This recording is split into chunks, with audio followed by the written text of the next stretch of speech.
네, 이제 다음 주 증시부터 전망해 보도록 하겠습니다. 네, 이제 5월 5일은 한국은 휴장이고 미국은 4월달 ISM에서 발표하는 서비스업 PMI 지표가 나오게 되고요. 팔란티어가 이제 실적 발표를 하게 됩니다. 5월 6일은 한국은 휴장이고 AMD랑 이제 한국의 아모레퍼시픽이 실적 발표가 예고가 돼 있고요.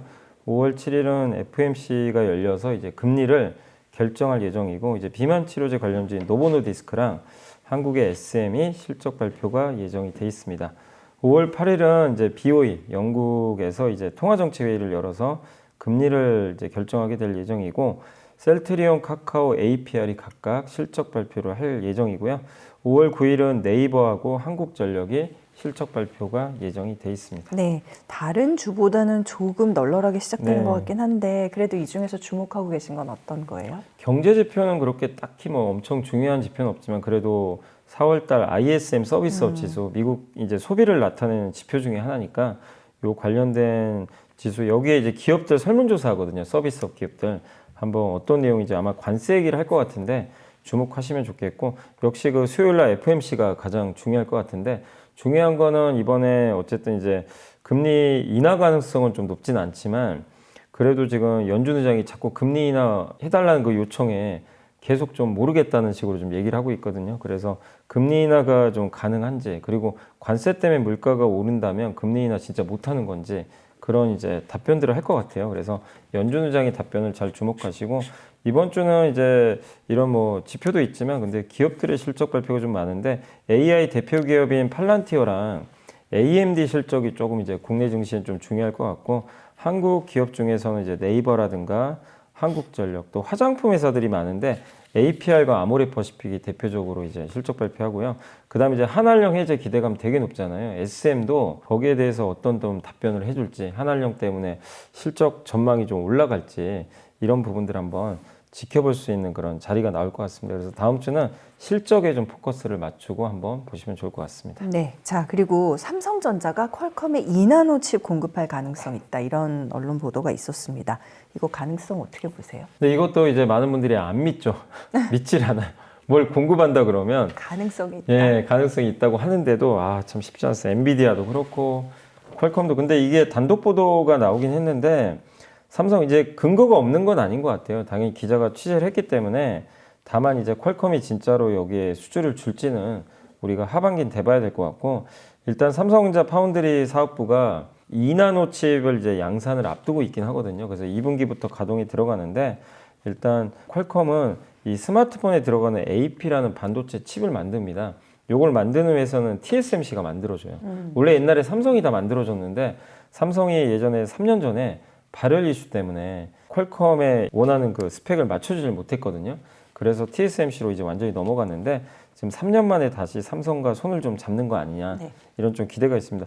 근데 이게 물량이 처음에 아직은 많지 않대요. 생산량이 월 1000장 정도니까 2나노 생산 능력이 월 7000장 되는데 그 중에 아마 1000장 정도를 아마 퀄컴으로부터 좀 수주받아서 하지 않겠냐 이렇게 보고 있고 근데 이게 물량이 중요하다기보다는 퀄컴과 다시 거래를 시작한 다음에 제대로 만들어지면 퀄컴이 당연히 물량을 늘릴 수밖에 없거든요. 그리고 테슬라 얘기도 좀 나오고 있고 요즘에 계속해서 이제 그 삼성 파운드리가 좀 수위로 올라가면서 미국 빅테크 일부가 좀 수주를 좀 주지 않겠냐 이런 좀 얘기들이 나오고 있습니다. 어쨌든 삼성 입장에선 무조건 수주를 해야 되고요.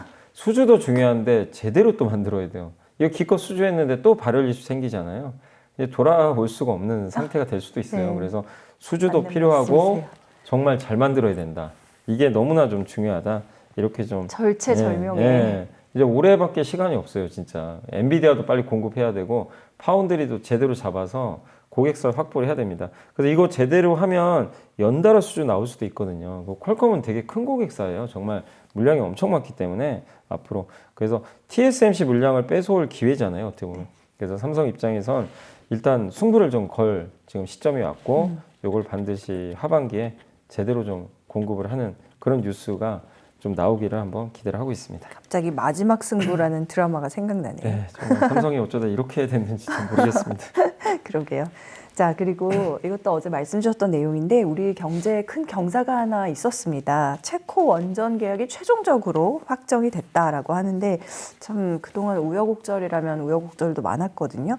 이 원전주 뭐 그동안 사셨던 분들도 많고 이럴 텐데 이제는 중장기적으로 그럼 관심 가져야겠죠? 네, 그러니까 체코 원전 사업 규모가 엄청 크거든요. 26조짜리 사업이고 우리 이게 왜 더 중요하냐면 관세 때문에 지금 우리나라가 지금 수출이 줄 수가 있잖아요. 미국 수출 같은 경우. 근데 그러면 어디서 채워야 되거든요. 근데 이런 26조짜리 대규모 수주 계약을 맺게 되면 당연히 어느 정도 이 수출 부진을 좀 회복할 수가 있고 그리고 정말 이게 한 나라에 원전 수출한다는 게 보통 일이 아닌 것 같아요. 금액도 크지만 방해가 너무 많아요. 뭐 아시겠지만 미국의 웨스팅하우스가 막 우리나라한테 소송 걸고 이거 뭐 왜 우리 거 쓰냐 막 이런 식으로 근데 합의를 했고요. 거기다가 프랑스 전력공사 EDF도 이의 제기한 거죠. 체코한테. 우리는 받아들일 수가 없다. 왜 한국한테 주느냐. 근데 체코 정부가 기각시켜 버렸죠. 예, 조용하라고 그냥 얘기를 해버렸는데 멋져요. 예, 그러니까 이건 무슨 얘기냐면 전 세계 원전 만드는 국가 5개밖에 없거든요. 제대로 만드는 나라가 프랑스, 뭐 미국, 그 다음에 중국, 러시아인데 중국, 러시아는 사실상 배제됐고 두 국가랑 한국이 이제 경쟁한 건데 미국은 사실 원전 기술은 있는데 사실상 만들 수 있는 건설 능력이 떨어져요. 그래서 좀 어렵고 우리랑 반드시 파트너 맺고 가야 됩니다. 왜냐하면 불가리아의 그 원전 수주를 미국 웨스팅하우스가 따냈는데 건설해주는 회사는 현대건설이 돼 있는 거예요. 그 정도로 건설 능력이 떨어져요. 단독으로 수행하기는. 그래서 사실상 유일한 경쟁자가 프랑스인데 프랑스는 납기를 안 지키기로 되게 유명하고요. 엄청 오래 걸리고 그러면 이게 납기일이 늘어지면 무슨 일이 발생하면 비용이 기하급수적으로 상승합니다. 증가해요. 근데 우리는 그런 걸 이제 잘 지켜주죠. 잘 지키고 가격도 훨씬 더 좀 낮게 건설을 해줄 수 있기 때문에 그래서 이번에 계약을 맺으면 지금 유럽의 수많은 국가들이 원전하고 싶어 하거든요. 고객사가 엄청 이제 줄줄이 대기할 가능성이 저는 굉장히 높다. 네. 그래서 체코 원전 이거는 이걸로 끝날 문제가 아니라 이제 유럽 시장을 열었다는 측면에서 정말 저는 중요한 이정표가 될 수 있다고 보고 있어요. 그러니까 우리 한국 입장에서는 방산에 이어서 이런 초대형 사업을 수출을 할 수 있는 물꼬가 터져버렸기 때문에 중동 말고도 늘어났다는 측면에서 굉장히 고무적인 그런 상황이고 그래서 이번 컨소시엄에는 한정기술과 한정 KPS가 이제 참여하고 있고 또 민간 업체로는 두산에너빌리티, 네. 그 대우건설이 참여한다고 하니까 참고하시면 좋겠습니다. 네. 어제 이제 말씀 나눴는데 마치면서 제가 진짜 중국에 가보니까 네. 저는 이제 스촨성이라는 데 갔거든요. 네. 근데 거기 청두에 중국 전매대학이라는 곳이 있어요. 전매대요. 네, 그게 이제 전국적인 뭐 미디어를 아우르는 대학. 근데 거기에 중한 이중 언어 아나운싱 전공이라는 학과가 그게 있더라고요. 뭐예요? 그게 이제 중한이죠. 말하자면 국제부 기자가 될 사람들을 어. 길러내는 곳인데 한국을 전담하는 기자들. 아, 근데 놀라운 건 고등학교 때까지 한국말을 전혀 못했던 친구들이요. 대학에 들어와서 2학년, 3학년 되니까 네. 한국말을 곧잘하는 거예요. 그리고 중앙대 갔다 온 친구들 같은 경우에는 완전히 정말 네이티브처럼 네. 하고 그래서 그 친구들한테 물어봤거든요. 왜 이렇게 중한 이중 언어 아나운싱을 전공하게 됐냐 그랬더니 K-팝. 아, K-pop 때문에. 네. 그리고 그 경쟁률이 입학 경쟁률이 한 수백 대 1이라고 하더라고요. 그러면서 와. 그 친구들 얘기도 정말 중국에서 빨리 K-팝 아티스트의 콘서트를 보고 보고 싶다. 싶다라는 게 얘기였는데 드디어 9년 네. 만에 성사가 되는 거죠. 네, 맞습니다. 이번에는. 그러면은 이제 우리는 또 투자의 관점으로 네. 돌아와서 이게 과연 어떤 영향으로 이어질 것인가. 드라마, 뭐 엔터 다 전방위적일까요? 그러니까 이게 한한령이 진짜로 열리는지 아직도 의심하는 분들도 많으세요. 왜냐하면 매년 있었어요. 이런 일들이. 근데 한 번도 된 적이 없었는데 근데 이제 방금 뭐 말씀도 해주셨지만 중국에서도 되게 원하는 것 같아요. 좀 분위기가. 젊은 근데 친구들이요. 중국 정부가 사실 이제 사드 때문에 암암리에 이걸 이제 배제시켰는데 이번에 보이그룹 이펙스가 물론 소규모입니다. 천석이라 허용을 해줬을 수도 있지만 우리나라 국적의 K-팝 아티스트가 9년 만에 처음 단독 공연하는 거거든요. 단독. 예, 그러니까 굉장히 의미가 있고 근데 보통 이제 우리가 의미 있으려면 만석 이상은 돼야 된대요. 근데 이번에 보니까 올해 이제 9월 정도에 드림 콘서트를 또 개최할 예정인 것 같아요. K-팝. 이게 이제 4만 명 규모인데 아마 중국 하이난성에서 4만 명 규모로 개최할 예정이라고 하는데 이게 95년부터 시작된 건데 그 사드 사태 이후로는 중국에서 안 하고 마카오에서 했어요. 그러니까 이제 본토에서 열리기가 어려웠던 거죠. 근데 이번에 드디어 본토에서 열릴 가능성이 상당히 좀 높아졌고, 또 중국 관영 TV죠. CCTV에서도 아마 뭐 이 공문이 좀 보내졌나 봐요. 이제 K-팝 이제 공연을 해야 된다. 단체 공연을 해야 되고 BTS부터 해서 이런 이제 섭외를 해야 되니까 그런 거 좀 준비해야 된다는 그런 또 단독 보도도 하나 있었더라고요. 그런 걸 보면 이게 이제 그동안은 정말 양치기 소년이었지만 이제는 아닙니다. 진짜 늑대가 나타나 버렸어요. 진짜 늑대가 나타났고 진짜 현실화되기 시작을 했다. 그래서 올해 명분도 되게 좋은 게 시진핑 주석은 이제 미국과 갈등이 있기 때문에 한국과 좀 척지는 것보다 조금 이제 유연하게 지내는 걸 더 원하는 것 같아요. 그래서 11월이죠. 그 에이펙 정상회담에 오기로 했는데 아마 그 선물 중에 하나가 한한령 해제 아니겠냐 이렇게 보고 있는 것 같습니다. 근데 결국 중국 시장, 컨텐츠 시장 엄청나게 큰 시장이거든요. 전 세계 거의 1등이기 때문에 이 시장에 우리가 못 들어갔다는 건 한국 입장에서는 너무나 안타까울 수밖에 없는 거죠. 이 다른 나라에서도 잘했지만 중국이 여기에 첨가가 되면 정말 엄청난 매출 성장이 나올 수가 있거든요. 그러면 뭐 엔터뿐만 아니라 드라마 제작사도 좋을 수밖에 없는 거죠. 그래서 저는 어쨌든 이런 이제 한한령 해제 공식화되는 거는 뭐 더 지켜봐야 되겠지만 충분히 위를 열 수 있는 긍정적인 모멘텀이 나온 건 맞다 이렇게 봐야 될 것 같습니다. 네, 한한령이 꽤 됐는데도 이렇게까지 아직도 한류가 남아 있다면 네. 더 늦기 전에 이걸 다시 살려서 네. 네, 그랬으면 좋겠다는 생각이 많이 들고요. 자, 그런가 하면 이제 공항에 보니까 뭐 이 유심칩 출국 전에 바꾸려고 연휴 출국 전에 줄을 뭐 엄청 섰다 이런 보도도 있었는데 이게 지금 유심칩 해킹 사건 때문에 SK텔레콤 주가에도 악영향을 줬고 이거는 SK텔레콤 주가 전망 오히려 이럴 때 또 들어가야 되나 뭐 이런 생각하시는 분들도 있을 것 같고 더불어서 이제 보안주에 대해서도 좀 관심을 가져볼까 하고요. 어떤가요? 일단 근데 저는 이제 개인적으로 SK텔레콤의 대안주들이 좀 있잖아요. LGU 플러스나 KT가 있기 때문에 사실 SK텔레콤 주가 떨어졌다고 여기를 뭐 투자하시는 것보다는 다른 통신주에 접근하시는 게 더 낫지 않나. 그리고 지금 뭐 엄청 많은 수는 아니지만 어쨌든 지금 SK텔레콤에서 지금 이탈하는 그 고객들이 상당히 많은 걸로 알고 있고 SK텔레콤은 이 사건이 이제 해결되기 전까지는 그 정부에서 신규 가입 금지 아마 명령이 내려진 것 같아요. 맞아요. 그 영업은 사실상 이제 불가능해졌죠. 근데 비용이나 이런 거는 SK텔레콤이 충분히 감당합니다. 지금 이번에 뭐 예를 들어서 2,500만 명 유심칩을 만약에 다 교체한다고 가정하면 카드당 7,000원 정도 된대요. 이게 평균 금액이. 그러면 1,750억인데 1,750억이면 SK텔레콤 1년 영업이익이 한 11% 정도 돼요.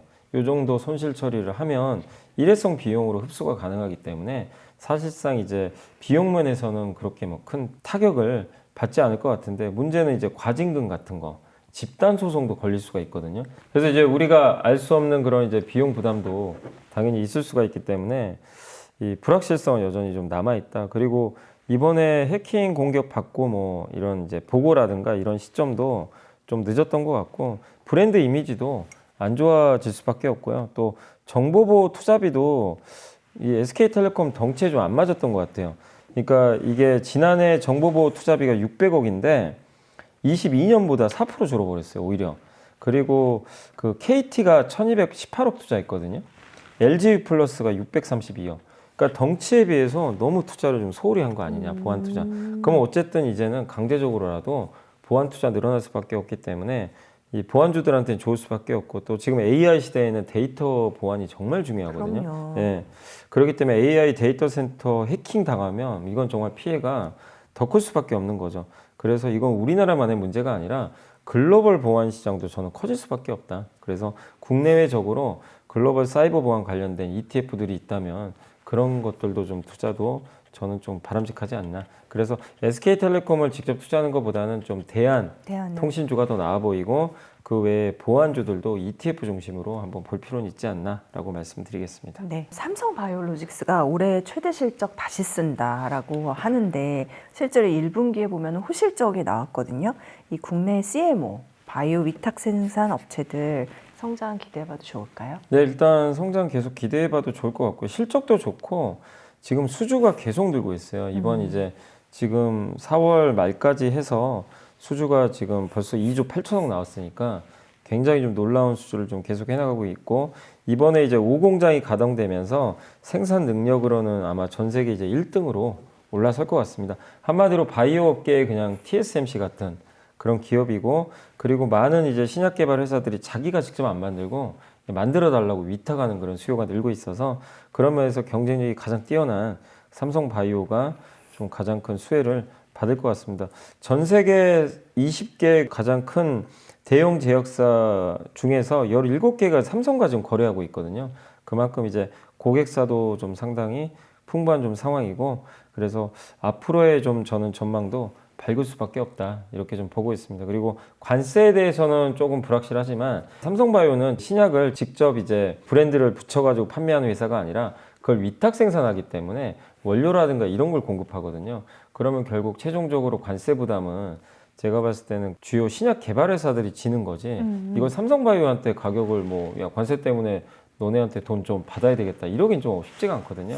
그래서 관세 영향도 좀 제한적이고, 그리고 지금 사실 트럼프 대통령이 바이오랑 반도체 관세 부과한다 그랬는데 아시겠지만 아직도 아무 얘기도 없어요. 그러니까 그만큼 이거 접근하기가 어려운 거예요. 바이오랑 반도체 관세 부과는 쉽지가 않다는 거죠. 물론 뭐 나중에 할지 모르지만, 그래서 삼성바이오로직스는 또 현재까지는 관세 영향이 없기 때문에 앞으로의 행보도 저는 기대된다. 그래서 국내 CMO 바이오 위탁 생산 업체들 성장 계속 기대해봐도 좋을 것 같습니다. 네. 자, 그리고 공매도가 재개된 지도 이제 한 달이 지났습니다. 근데 약간 예상이나 우려하고는 좀 달리 가고 있는 것도 같아서 이게 공매도 세력들의 손해가 오히려 크다, 이런 얘기가 나와 있는데, 한 달 돼서 많은 분들이 걱정했잖아요. 공매도가 전체가 다 나오니까 좀 시장이 안 좋지 않을까 싶었는데 한 일주일 정도는 좀 안 좋았고, 근데 당시에 또 트럼프의 그 관세 때문에 시장이 많이 흔들렸는데, 지금 한 달 지나고 나서는 공매도 때랑은 완전히 무관하게 증시가 오히려 올라버렸죠. 그런데 실제 그렇다 보니까 공매도 세력들의 평균 그 단가보다 지금 주가가 오른 기업이 70% 정도 된대요. 그러니까 대부분 지금 손해 보고 있는 거예요. 네. 공매도 세력들이. 그래서 대표적으로 메리츠 금융지주 같은 게 4월 30일에 12만 3,400원에 끝났거든요. 근데 공매도 평균가가 11만 5,861원이에요. 그러니까 공매도 세력들이 평균 단가보다 지금 한 10,000원 정도 위에 있는 거죠, 가격이. 그래서 이거는 이제 손해를 볼 수밖에 없는 상황이고, 공매도 재개 이후 전체 거래량의 25%가 공매도 물량이니까 굉장히 메리츠 금융지주는 공매도 세력들의 좀 약간 먹잇감이 됐는데, 그게 오히려 좀 역공을 당한 것 같아요. 시장이 좀 좋다 보니까. 그래서 공매도를 쳤던 이런 세력들이 오히려 지금 손실이 좀 계속 커지고 있다, 이렇게 보시면 되겠고, 그래서 우리가 이번에 느낄 수 있는 건 우리나라가 작년까지는 공매도가 없었는데도 전 세계 거의 꼴찌였잖아요. 네. 그러니까 공매도가 주식시장 방향을 절대 그 형성하는 건 아니에요. 변동성을 좀 높이는 그런 부분은 있을 수 있어도 공매도가 증시 방향을 바꾸지 못한다는 걸 다시 한번 좀 알려주는 그런 데이터였고, 다만 이제 공매도가 많이 나왔던 업종은 주로 2차 전지랑 반도체 소부장, 내수 소비주인데, 뭐 이들도 물론 공매도 때문에 빠진 것도 있겠지만 일부 기업들은 또 공매도가 나와도 오르는 기업들도 많이 있기 때문에 여러분들이 너무 공매도에 민감하게 이렇게 반응할 필요는 없다, 이렇게 보고 있고, 다만 공매도가 너무 이제 급격하게 한 번에 쏟아지면 뭐 아래쪽 변동성은 나올 수 있고요. 그리고 이제 우리가 아마 5월 말이나 6월 초에 결정될 것 같은데, 공매도 금지가 해제되면 좀 기대할 수 있는 것 중에 하나가 MSCI 선진지수 편입이거든요. 예, 그걸 이제 조건으로 걸었기 때문에 과연 이번에 그 선진지수 편입 이슈가 또 확대돼서 네. 편입까지 될지 한번 연결해서 보시면 좋을 것 같습니다. 네, 공모주 시장이 뭐 예전 같지는 않다. 예전에는 그야말로 공모주에 참여만 하면은 거의 수익이 확실했는데 요즘은 그렇지 않다라는 얘기가 예전부터 나왔고, 그런 가운데 공모주 대여라고 불렸던 DN솔루션스가 상장을 철회하는 그런 일이 있었습니다. 그런데 또 다음 주에 이제 달바 글로벌이 청약을 시작한다라고 해서 이 DN솔루션스의 상장 철회가 공모주 시장을 좀 다시 이렇게 주눅을 들게 할지, 이건 또 어떻게 살펴봐야 될까요? 그러니까 일단 공모주 시장 또 얼어붙는 거 아니냐, 이런 우려들도 나오는데 저는 그렇게까지는 안 보고요. 이게 상장을 철회할 수밖에 없었던 이유가 있어요. 너무 비싸요. 비싸게 지금 상장을 하는 것 같더라고요. 5조라고 하는데 규모가 굉장히 크고, 여기 경쟁사들이 몇 개가 좀 있긴 있는데 세계 1위 회사보다 이거 더 시총이 커지는 거 아니냐, 뭐 이런 얘기도 나오더라고요. 그리고 이번에 공모가 산정할 때 이 회사는 공작기계거든요. 공작기계는 이제 기계를 만드는 기계라고 보시면 좋을 것 같은데, 이 공작기계가 모든 이제 제품들을 만들 때 아주 기초적인 기계라고 보시면 좋을 것 같아요. 근데 전 세계 3위 업체입니다. 이 DN 솔루션즈가. 그만큼 큰데 희망 공모가 선정할 때 여기에 어느 회사들이 들어갔냐면 일본의 화낙하고 한국의 LS 일렉트릭이 들어간 거예요. 근데 두 회사는 공작기계 회사라고 볼 수는 없거든요. 화낙은 이제 로봇 부품 같은 거 만드는 회사 중에 하나고 LS 일렉트릭은 변압기잖아요. 근데 이 기업들은요 PER이 굉장히 높습니다. 30배. 보통 경쟁사 평균 PER 매겨서 공모가 산정하는 경우가 있어요. 희망가를. PER이 경쟁사가 높으면 당연히 높게 형성되겠죠. 그러니까 이 두 개를 형성한 건 좀 무리지 않나. 네. 이런 이제 평가들이 좀 있었어요. 그리고 또 한 가지가 구주 매출. 그러니까 보통 상장할 때 신주 발행해서 맞아요. 공모 청약을 하면 그 돈이 회사로 들어가죠. 그 투자합니다. 그래서 신주 발행은 좋은데 문제는 구주 매출 비중이요. 무려 57%입니다. 기존에 갖고 있는 기존 주주가 물량을 넘기는 거죠. 그러면 이 공모주 청약할 때 구주 매출을 받은 일반 투자들의 돈이 어디로 가냐면 회사로 가는 게 아니라 기존 주주한테 가요. 구주 엑시. 예, 구주. 그러면은 이건 회사에 쓰이는 돈이 아니에요. 주주들이 그냥 가져가는 구주주 엑시. 예, 맞습니다. 그래서 별로 안 좋아요. 사실 구주 매출이 많으면. 근데 무려 구주 매출이 57%나 돼요. 여기 그러면 옛날에 상장 전에 투자했던 사모펀드나 주요 주주만 좋은 일 엄청나게 시키는 부자 되겠네요. 그러니까 이거는 문제가 있는 거죠. 그리고 지금 상장된 회사 중에 DN 오토모티브 있거든요. 네. 이 회사가 이 DN 솔루션즈 최대 주주예요. 지분을 갖고 있거든요. 근데 자회사가 상장하면 무슨 일이 발생하죠? 중복 상장이 돼요. 아, 그래서 문제가 많아요, 이게. 그렇네요. 제가 예전에 이제 LG하고 LG CNS 상장할 때도 좀 비판했던 게 네. LG 주주 피해 본다. LG CNS 상장하면 중복 상장되거든요. 실제 LG 주가가 그래서 급락했거든요. 그러니까 이런 여러 가지 좀 이슈들이 사실 좀 있거든요. 그래서 이걸 종합해 보면 결국 DN 솔루션즈 상장 철회는 아마 DN 오토모티브 주주분들 입장에서는 당연히 더 좋을 수밖에 없고, 그리고 어쨌든 중복 상장 이슈가 있었기 때문에 지금 취지하고도 좀 잘 맞지 않고 또 너무 비싸게 네. 상장했기 때문에 저는 이것 때문에 공모주 시장이 얼어붙고 이게 아니라 저는 오히려 이게 정상이다. 그러니까 몸값을 확 낮추든가 이런 좀 뭔가 부분이 좀 약간 필요한 것 같아요. 결국에는 맞는 방향으로 가는 거다. 이게, 예, 이게 저는 맞다. 예, 이게 맞는 상황은. 거지. 이것 때문에 공모주 시장이 뭐 주눅든다. 저는 그렇게 생각은 안 하고 있습니다. 결국 DN 솔루션스의 문제라는 거네요. 예, 저는 너무 비싸게 지금 상장하려는 것 자체가 결국 비싸게 상장하면 개인 투자자들이 또 피해를 봐요. 그렇겠죠, 당연히. 그래서 합리적인 가격으로 다시 한번 좀 고민을 할 필요는 있는 것 같고, 그리고 한 가지가 저는 좀 기대하고 있는 것 중에 이제 가장 이슈가 되는 게 저도 이제 공부를 해보니까 많은 증권가에서 달바글로벌이라는 회사를 좀 기대하고 있더라고요. 이 회사가 그 승무원 미스트로 되게 유명해진 회사거든요. 네, 달바. 예. 그래서 이제 화장품 회사인데 K뷰티 신흥 강자고요. 이게 미스트하고 선크림 제품이 굉장히 독보적으로 지금 잘 팔리고 있다고 하는데 실제 매출 성장도 지금 잘 나오고 있고요. 작년에 영업이익이 무려 84%나 성장을 했다고 합니다. 그래서 이 달바글로벌이 상장하는 거에 대해서 좀 관심들을 많이 갖고 있는데 이번에 시총 8천억 정도의 상장을 하게 되고, 그렇게 시총 만약에 상장하게 되면 그렇게 높은 가격은 또 아니란 평가가 있고 5월 9일부터 10일까지 이제 청약을 한다고 하니까 한번 청약에서도 흥행할지 지켜보시면 되겠고, 저는 결국엔 DN 솔루션즈보다 달바글로벌이 만약에 흥행이 성공한다면 네. IPO 시장을 또 약간 저는 붐업시킬 수 있다고 생각하거든요. 그래서 여러분들이 한번 달바글로벌의 흥행이 성공할지 네. 그걸 한번 판단해 보시면 좋을 것 같습니다. 네, 잘 들었습니다. 자, 하나만 좀 더 여쭤보고 싶은데 이 하나오션이 2대 주주인 산업은행의 블록딜로 주가가 급락하는 일이 있었거든요. 그러면 이거는 조선주가 고점 신호를 준 거다 이렇게 해석해야 될까요? 보통 이렇게 주가가 어마어마하게 오를 때요, 정말 많이 올랐거든요. 뭐 불과 몇 달 만에 한 3배 오른 것 같아요. 진짜 순식간에 한 3배 올랐는데, 하나오션 이렇게 보통 주가 오를 때 주요 주주 중에 이렇게 블록딜로 시간의 거래에서 지분을 넘기는 경우들이 있어요. 한 번씩. 보통 그 경우 고점인 경우가 되게 많았어요. 그래서 하나오션이 어쨌든 뭐 업황은 너무 좋은 건 맞지만 산업은행이 갖고 있는 지분이 꽤 되거든요. 보니까 한 27.55% 정도 갖고 있는데 실제 블록딜 공시가 나왔습니다. 그래서 시간의 거래에서 지분 무려 12.3%를 매각한다 공시했고, 아마 이거 외국인이 많이 가져간 것 같아요. 가격은 이제 81,650원에 결정이 됐는데, 어쨌든 산업은행 입장에서는 불과 4개월 만에 지분 가치가 3조나 올라가 버린 거예요. 그러니까 이제 당연히 여기도 엑시트 하고 싶은 거죠. 돈을 많이 벌었기 네. 때문에. 확정 짓고 예. 싶죠. 요거는 또 어쨌든 산업은행은 국가 거잖아요. 그럼 우리하고도 연관이 돼 있거든요. 어쨌든 우리 세금이 들어간 거기 때문에. 그래서 하나오션 주주분들 입장에서는 기분이 안 좋을 수밖에 없죠. 이게 나와서 주가 빠지니까.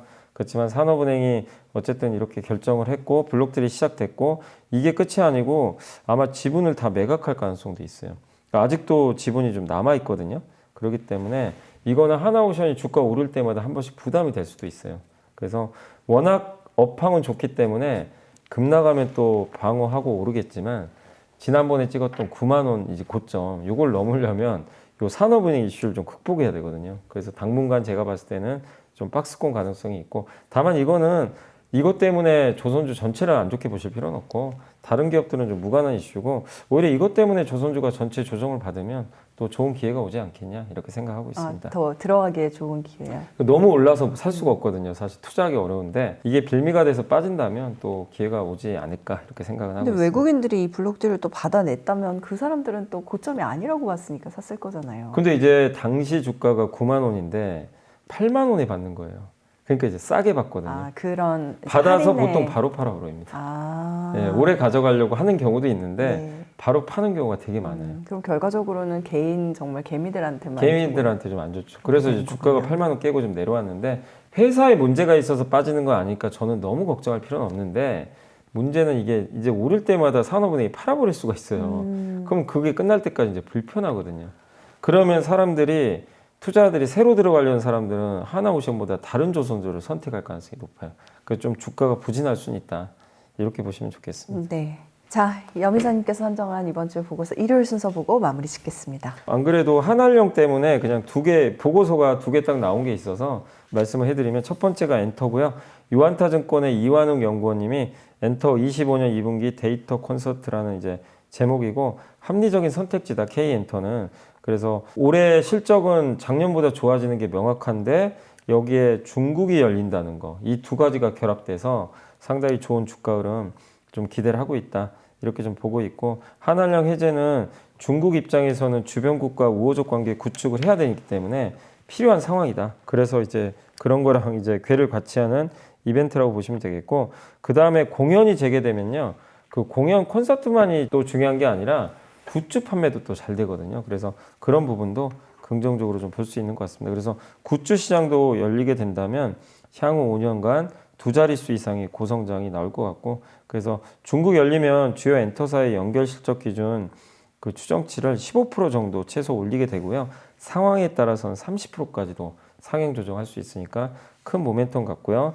대신증권의 김혜재 연구원님은 국경도 장벽도 없습니다. 이건 드라마 이제 제작사 얘기인데 드라마 제작사가 지금 TV 회사들이 뭐 아시겠지만 계속해서 지금 광고 부진 때문에 굉장히 좀 어려움에 좀 봉착해서 드라마 제작을 지금 제대로 하지 못하는 상황인데 어쨌든 올해 광고 경기도 좀 좋아지면서 드라마 제작이 지금 올해는 늘어날 것 같아요. 3년 만에 늘어나고. 근데 무엇보다 중요한 게 결국 중국 시장에 이제 진출하는 거.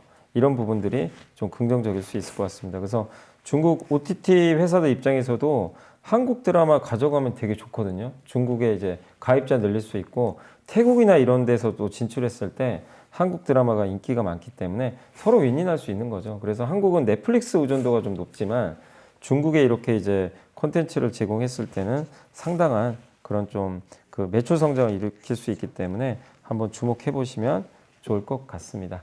자, 그래서 기업으로는 스튜디오 드래곤과 SBS 한번 좀 지켜보시면 되겠고 스튜디오 드래곤은 만약에 중국에 연간 2편 정도 신작을 공급하면 연간 400억 정도 이익이 플러스 난대요. 기존 이익이 한 400억 되니까 2배 정도 이제 이익이 증가할 수 있고 SBS 같은 경우는 전통의 드라마 강국이고 드라마 보유 규모는 오히려 스튜디오 드래곤을 상회하니까 그런 부분들은 긍정적일 수 있을 것 같습니다. 그래서 엔터뿐만 아니라 드라마 제작사도 한알령 이슈로 한번 주목을 해보시면 좋을 것 같습니다. 네, 저희가 어제 봄을 맞은 기대감으로 염블리 비밀노트를 열었는데요. 또 마무리도 이렇게 뭔가 기대감 있게 해주시니까 좋은 것 같습니다. 봄에 피어나는 꽃처럼 뭔가 여러분들 마음에도 좋은 소식이 전해졌으면 좋겠다는 생각이 드네요. 감기 유의하시고요. 저희는 또 다음 주에 찾아뵙겠습니다. 고맙습니다.